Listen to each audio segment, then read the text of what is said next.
BA second year political science की online class में आपका फिर से स्वागत है। देखिए, अपन का जो चैप्टर चल रहा है वो है आपके फंडामेंटल राइट्स यानी कि मूल अधिकार। भारतीय संविधान के तहत जिन मूल अधिकारों की अपन चर्चा करते हैं वो संविधान के अनुच्छेद 12 से 30 और 32 से 35 के में निर्धारित किए गए हैं। जैसा कि आपको पिछले ऑनलाइन क्लास में बताया था कि भारत में जो मूल अधिकार प्रदान किए गए हैं उनकी प्रवृत्ति किस प्रकार की पाई जाती है, किस प्रकार से उसकी विशेषताएं हैं, इस प्रकार से। तो सामान्यतः अब देखिए, मैंने आपको दो चीज़ें पहले बता चुका हूँ कि समानता का जो अधिकार है वो अनुच्छेद 14 से 18 के मध्य दे रखा है। दूसरा जो आपका अधिकार है वो है स्वतंत्रता का अधिकार, और इस स्वतंत्रता के अधिकार में मैंने आपको बताया कि संविधान के अनुच्छेद 19 से 22 के मध्य और अकेले 19 के तहत 7 प्रकार की स्वतंत्रताएं थी, जिसमें से संपत्ति की स्वतंत्रता को समाप्त कर दिया गया है 44वें संविधान संशोधन 1979 के तहत। अब देखिए, आपके पास में तीसरी महत्वपूर्ण, अब है आपके पास में शोषण के विरुद्ध अधिकार। सामान्यतः ये माना जाता है कि व्यक्तियों को अपने अधिकारों की सुरक्षा बनाए रखने के लिए यह आवश्यक है कि किसी प्रकार का अनैतिक व्यवहार किसी व्यक्ति पर नहीं किया जाए, और विशेष तौर से यह प्रवृत्ति तब पाई जाती है जब व्यक्ति का शोषण होता है। तो अपन ये मानते हैं कि शोषण का अधिकार व्यक्ति के लिए विशेष महत्वपूर्ण है, क्योंकि निम्न वर्ग के व्यक्ति का हमेशा शोषण रहा है उच्च यानी वर्ग के द्वारा, और इसलिए इसे रोकना अति आवश्यक था। तो सामान्यतः संविधान के अनुच्छेद 23 एवं 24 के तहत विशेष तौर से जो अधिकार दे रखा है वो है आपका शोषण के विरुद्ध। इन शोषण के विरुद्ध अधिकारों को दो रूपों में इसलिए बांटा गया है कि संविधान के अनुच्छेद 23 के तहत बेगार प्रथा को समाप्त किया गया था, यानी किसी भी व्यक्ति को जबरदस्ती किसी काम पर नहीं लगाया जा सकता, और इसके साथ साथ में किसी मानव की एक यानी क्रय और विक्रय को रोकने का ये अधिकार प्रदान किया गया था। इसके तहत यह है कि ना तो किसी व्यक्ति को ज़बरदस्ती काम पर लगाया जा सकता है और ना ही एक सीमा से अधिक समय तक उससे काम लिया जा सकता है। बहुत जोखिम भरे कामों में अगर व्यक्ति का समय निर्धारण नहीं है और किसी भी प्रकार से उसको ज़बरदस्ती शोषण किया जाता है और उसके बदले में किसी प्रकार का उसे मेहनताना नहीं दिया जा सकता, इसकी सुरक्षा को बनाए रखने के लिए संविधान के अनुच्छेद 23 के तहत शोषण के विरुद्ध अधिकार नागरिकों को प्रदान किया गया था। इसी प्रकार से देखिए कि संविधान के अनुच्छेद 24 के तहत ये निर्धारित किया गया था कि आपको देखा जाता है कि लगभग छोटे छोटे बच्चे जिनका विकास नहीं हो पाता है और उनका वास्तविक विकास केवल शिक्षा के माध्यम से ही संभव है, जो उम्र उनकी शिक्षा प्राप्त करने की, खेलने कूदने की, बचपन गुजारने की होती है, उसे जोखिम भरे कामों में लगा दिया जाता है। तो इसी आधार पर संविधान के अनुच्छेद 24 के तहत बाल विशेष काम यानी कि बालकों के द्वारा जो जोखिम भरे काम किए जाते हैं उनको पूर्ण रूप से प्रतिबंधित कर दिया गया था, जिसके तहत अपन ये कहते हैं कि बाल श्रम को पूर्णतः गैर संवैधानिक और दंडनीय अपराध बनाया गया, जिसके तहत अपन 14 वर्ष तक के बच्चों को विशेष तौर से मानते हैं कि जिसके तहत इनका किसी प्रकार से शोषण नहीं किया जा सकता और इन्हें जोखिम भरे किसी भी कार्यों में नहीं लगाया जा सकता है। ये आपको शोषण के विरुद्ध अधिकार प्रदान किए गए। इसके बाद देखिए कि एक और है धार्मिक स्वतंत्रता का अधिकार। विशेष तौर से ये माना जाता है कि धार्मिक क्षेत्र में जहाँ विविधता में एकता पाई जाती है वहाँ विभिन्न धर्मावलंबी होते हैं। एक धर्म का अगर ज़्यादा प्रभाव होता है तो दूसरे धर्म का प्रभाव उतना कम हो जाता है, और इसलिए उनको समकक्ष लाने के लिए या सभी धर्मों को समानता स्थापित करने के लिए यानी कि धार्मिक स्वतंत्रता का होना अति आवश्यक है। वैसे अपन ये मानते हैं कि भारतीय संविधान में 42वें संविधान संशोधन 1976 के तहत यानी कि पंथ निरपेक्ष या धर्मनिरपेक्ष शब्द को जोड़ा गया है, जिसके तहत ये माना जाता है कि भारत का अपना कोई धर्म नहीं होते हुए सभी धर्मों को समानता स्थापित करते हुए सभी धर्मों की सुरक्षा की गारंटी प्रदान करता है और सभी धर्मों को सामंजस्य की स्थिति पैदा करता है। तो इसी आधार पर अधिकारों के तहत भी निर्धारित किया गया है कि धार्मिक अधिकार संविधान के अनुच्छेद 25 से 28 के मध्य दे रखे। 25 से 28 के मध्य क्या चीज़ है, इसी आधार पर अपन देख सकते हैं कि पहला है कि संविधान के अनुच्छेद 25 के तहत अंतःकरण की स्वतंत्रता। ये अंतःकरण की स्वतंत्रता क्या है? अंतःकरण से तात्पर्य होता है कि व्यक्ति अपने धर्म, अपने मजहब अपने किसी भी प्रकार की धार्मिक कर्मकांडों को करने और उसे मानने के लिए पूर्णतः स्वतंत्र है। कोई भी व्यक्ति उस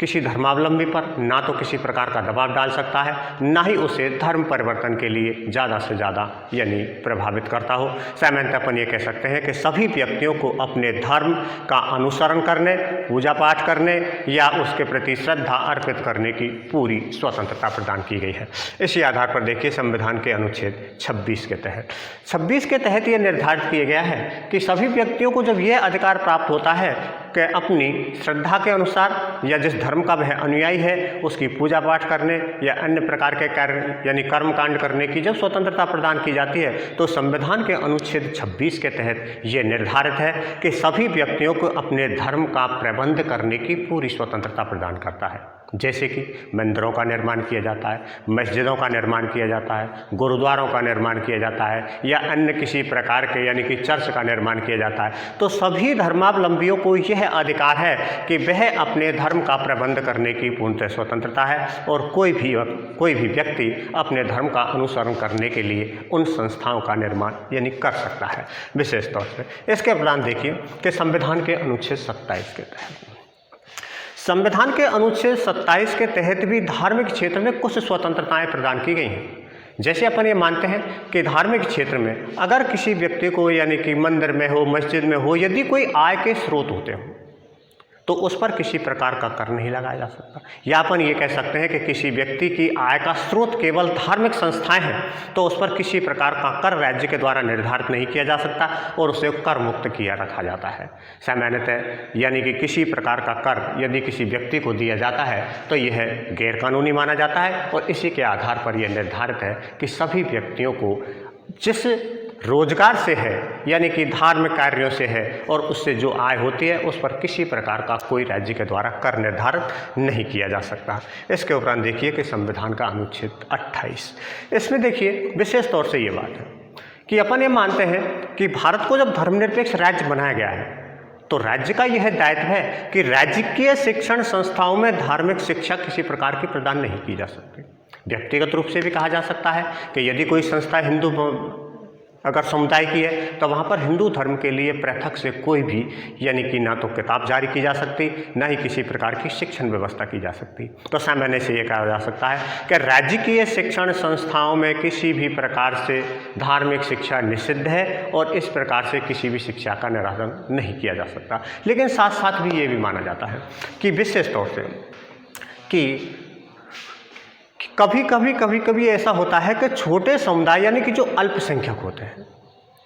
उनकी संस्कृति को बनाने के लिए भी व्यवस्था अलग से की गई है, जो पूर्णतः अलग से व्यवस्था उनके द्वारा अधिकार प्रदान किया गया है। लेकिन फिलहाल तो आपको इतना ही है कि धार्मिक स्वतंत्रताओं के तहत राज्य की शिक्षण संस्थाओं में संविधान के अनुच्छेद 28 के तहत किसी भी प्रकार की धार्मिक शिक्षा प्रदान नहीं की जा सकती। इसके बाद में आपका जो 5वां कि शिक्षा एवं संस्कृति का अधिकार। शिक्षा एवं संस्कृति के अधिकार को अपन 2 भागों में विभाजित करते हैं। संविधान के अनुच्छेद 29 के तहत यह निर्धारित है कि प्रत्येक नागरिक को अपनी भाषा, लिपि, संस्कृति को सुरक्षित रखने का पूर्ण रूप से अधिकार है। यानी कोई भी व्यक्ति अपनी भाषा को, अपनी लिपि को, अपनी संस्कृति को सुरक्षित रख सकता है और किसी अन्य व्यक्ति के द्वारा उस पर किसी प्रकार का कोई प्रघात या किसी प्रकार का उस पर कोई कटाक्ष नहीं किया जा सकता। इसके लिए आपको यह अधिकार प्राप्त है। संविधान के अनुच्छेद यानी कि 30 के तहत यह भी निर्धारित किया गया है कि संस्कृति और शिक्षा के साथ साथ धर्म एवं भाषा के आधार पर विशेष तौर से जो अल्पसंख्यक है उनके लिए यह अधिकार प्रदान किया गया है कि धर्म एवं भाषा के आधार पर अल्पसंख्यक अपनी रुचि के अनुसार शैक्षणिक संस्थाओं का गठन कर सकती है और शैक्षणिक संस्थाओं का गठन ही नहीं, उसके प्रशासन का संचालन करने के लिए भी पूर्णतः वह स्वतंत्र होती है। तो विशेष तौर से यह है आपका शिक्षा एवं संस्कृति का अधिकार। इसके अलावा देखिए, इन अधिकारों का कोई औचित्य नहीं है जब तक कि इनका संरक्षण प्राप्त नहीं हो। तो आपका जो छठा जो विशेष महत्वपूर्ण अधिकार प्रदान किया गया है वो है संवैधानिक उपचारों का अधिकार। संविधान के अनुच्छेद 32 को बी आर अम्बेडकर ने संविधान की आत्मा कहा है, क्योंकि वो इस बात को मानता है कि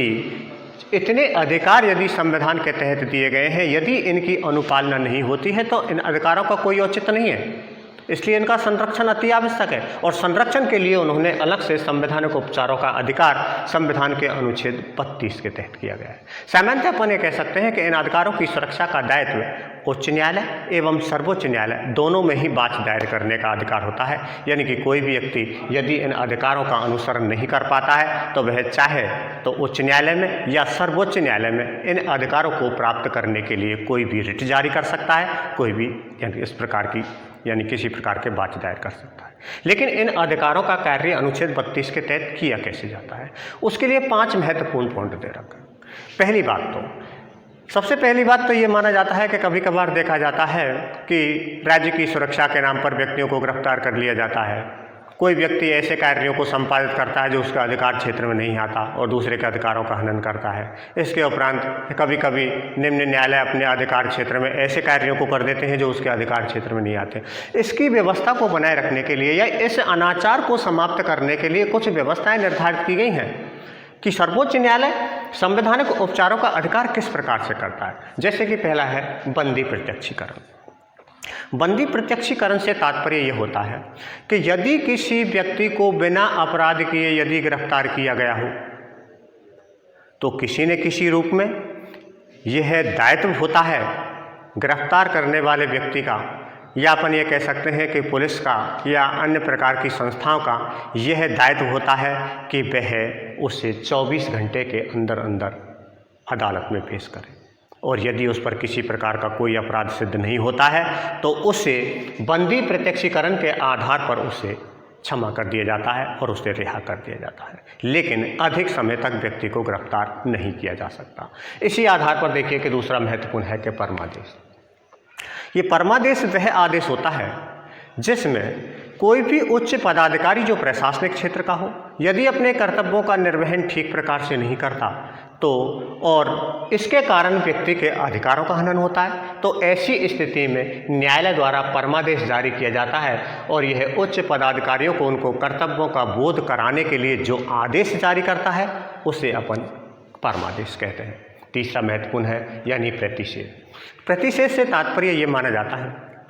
कि कभी कभी ऐसा होता है कि निम्न न्यायालय या उच्च न्यायालय उन कार्यों को संपादित करते हैं या उन मुकदमों की सुनवाई करते हैं जो उनके अधिकार क्षेत्र में नहीं होता। लेकिन सर्वोच्च न्यायालय का यह दायित्व होता है कि यदि इस प्रकार के कि अधिकारों के मामले होते हैं तो वह कि सर्वोच्च न्यायालय उच्च न्यायालय को यह आदेश जारी कर सकता है कि यह अधिकार क्षेत्र आपके पास नहीं है और ऐसे मामलों की सुनवाई केवल सर्वोच्च न्यायालय में की जाएगी। यानी आप किस अधिकार के तहत इसमें मुकदमों की सुनवाई करते हैं तो चाहे तो ऐसे मुकदमों की सुनवाई अपने पास ले सकता है। तो विशेष तौर से यह भी एक प्रकार से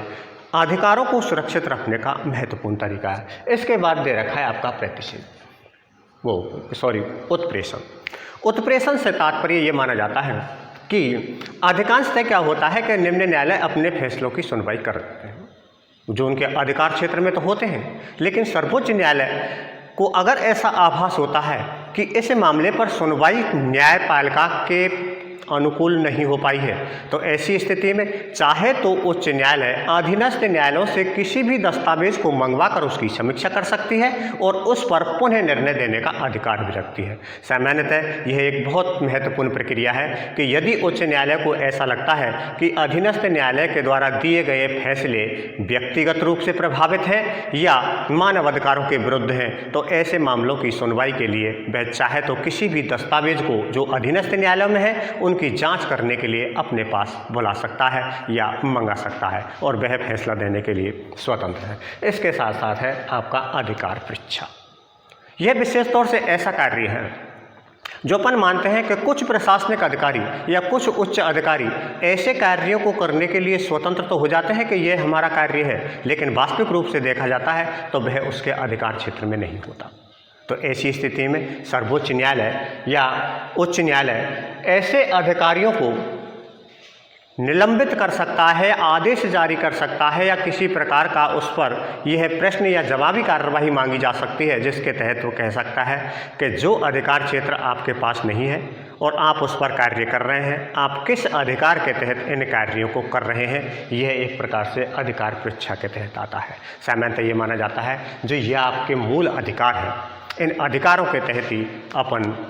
अपने व्यक्तिगत जीवन को सुरक्षित रखते हैं और इनके अभाव में व्यक्ति अपनी ना तो प्राथमिक आवश्यकताओं की पूर्ति करती है और ना ही अपना विकास कर सकता है। सामान्यतः ये देखा जाता है कि इन मूल अधिकारों को संविधान में यानी प्राथमिकता दी गई है, लेकिन जो कर्तव्य थे उन कर्तव्यों का विशेष कोई महत्व नहीं था। इन्हें बाद में संविधान के अनुच्छेद 51 क के तहत जोड़ा गया, जिसमें 10 मूल कर्तव्य यानी निर्धारित किए गए, जिन्हें आपको आगामी ऑनलाइन वीडियो में बताया जाएगा। तब तक के लिए धन्यवाद।